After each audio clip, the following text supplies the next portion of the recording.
Our News 8 at 11 starts right now. Watching out for you, on air, online, on the go. This is 24-hour News 8. 2 months ago, we asked Grand Rapids lawmaker Roy Schmidt straight up, when he switched from the Dems to the GOP, did he have a scheme to have a no-name sign up to run against him? Not at all. In fact, maybe I don't understand the politics or something I'm missing, but it'd be nicer if I didn't have anybody on the other side. Tonight, we know that was a flat-out lie. But despite text messages between Schmidt and the Republican leader of the House that clearly show an elaborate plan to rig the election, the prosecutor says he can't charge Schmidt with a crime. Tonight at 11 o'clock, for the first time, we are hearing from the Republican leader in the House, and we ask Representative Schmidt the tough questions. Just because he finds it legal, don't you think elected officials ought to be held to a higher standard? Plus, we tracked down the guy who Schmidt lined up to run against him. You'll see what he did when our cameras showed up. We begin with political reporter Rick Alvin. Tonight he talked with both Representative Roy Schmidt and House Speaker Jase Bolger today.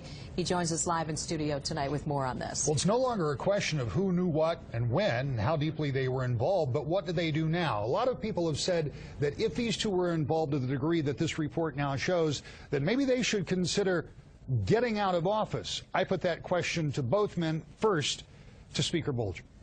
It's no surprise the chairman of the Democratic Party, Mark Brewer, has already, and a bunch of Democrats in the House tomorrow will call for you to step down from your leadership position. Have you given that any consideration? I have, and I will not. I don't take direction from any political boss, and I certainly won't that one. I think we all need to return to the focus that we temporarily allowed ourselves to get distracted on. If mistakes were made in this process, who's most responsible for those mistakes? I think everybody involved needs to accept responsibility. I certainly do. I accept responsibility for working with Roy and becoming distracted by the politics instead of remaining focused on what the overwhelming majority of our conversations were. And that was why he was frustrated, why he was interested in leaving, and what he wanted to focus on. As for Representative Schmidt, he told me he too will stay in office and try to get re-election in a newly drawn district. We also talked to him about that just because it's legal question, too. The prosecutor says, although this scheme by Representative Schmidt and Speaker Bolger was clearly designed to undermine the election and to perpetrate a fraud on the electorate, it was nonetheless legal. Just because he finds it legal, don't you think elected officials ought to be held to a higher standard? Yes, we should be. But you know, I mean, everything that's in there, I appreciate what he says, and you know, maybe there's some other things I could have added. Again, I'm taking full responsibility for this, but again, I thought he was very fair, but at the end of the day, I made a poor political decision, and that's what I did. So Schmidt accepts responsibility, Bolger accepts responsibility, but that doesn't necessarily tell us where the fallout from all of this goes, because it's still more than 100 days before the general election. Rick, a lot's been revealed today. What's next? What do you think is going to happen next in this? First big interesting thing will be a rare session of the House tomorrow, summertime session. All the members will be back, will be there, because there'll be a lot to be said there. Democrats are trying to get a write-in candidate to run against Schmidt in November. I am told that an independent candidate will file sufficient signatures to also be on the ballot. That changes the complexion in November. And the final thing we'll be watching for to see how Democrats use that, not just in the 76th district, but across the state by casting aspersions and asking questions about Republican leadership and should they remain in control of the House of Representatives. That could become a central theme in this election and for the control of the State House. So much for a quiet little House race. Yeah, absolutely. Yeah, you know, very often these things are quiet. They go under the radar. There are a bunch of primaries we're featuring, but this is still going to be the race that everybody's talking about. Absolutely. Rick, thank you. We want to turn now to the evidence that spells out the scheme and who was behind it, making sure that the plan stayed together until the moments before that filing deadline. And a prosecutor, part of the party that Roy Schmidt has now joined, who says he's embarrassed by the way this scandal transpired. 24-Hour News 8's Leon Hendricks is at the live desk right now to break down that angle. Leon? Brian, good evening to you. The prosecutor says his hands were tied. As a Republican, he says he was disgusted, embarrassed by what happened. But that really doesn't matter when it comes down to making a decision on something like this. It's all about the law, and because there was nothing illegal about what happened, there was no charges that could be filed. With the help of Michigan State Police, Kent County Prosecutor Bill Forsyth uncovered a scheme that aimed to deceive, an 11th-hour party switch, and the installation of a candidate paid to lose.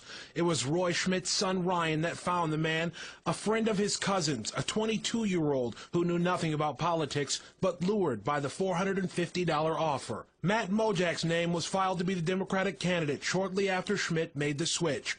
Text messages detail the pitch. "Do you want to make some money?" the message from Ryan to Mojak said. "It's nothing illegal or anything you have to worry about getting in trouble for. Needs to be done by Tuesday, no later than 3 p.m. That was the day of the filing deadline. Once Mojak was in on the deal, he met with Representative Schmidt and his son here at the Secretary of State office in Centerpoint Mall. He needed to change his address to an address within the 76th district that he was running to represent. Representative Schmidt and Speaker Bolger exchanged several text messages on the matter. At one point, Schmidt wrote, "I am so nervous at this point. Just want it to go perfect." The Speaker replied, "Me too. I don't like leaving anything to chance. Thus my anxiousness to get this last piece wrapped up. All will then be perfect." But things unraveled quickly when the no-name candidate's information went public and a connection between he and Schmidt was established. Mojak withdrew from the election in spite of an offer from Schmidt to up the payoff to $1,000 to stay in the race. In the end, it was determined that Mojak was the only one who may have done something criminal by stating and filing documents that he'd lived in this house for years, when actually he hadn't. But the prosecutor said he wouldn't be charged, deciding that he'd been duped. We found him leaving his job at a Woodland Mall nutrition store. He had nothing to say as he left the parking lot in his Hummer.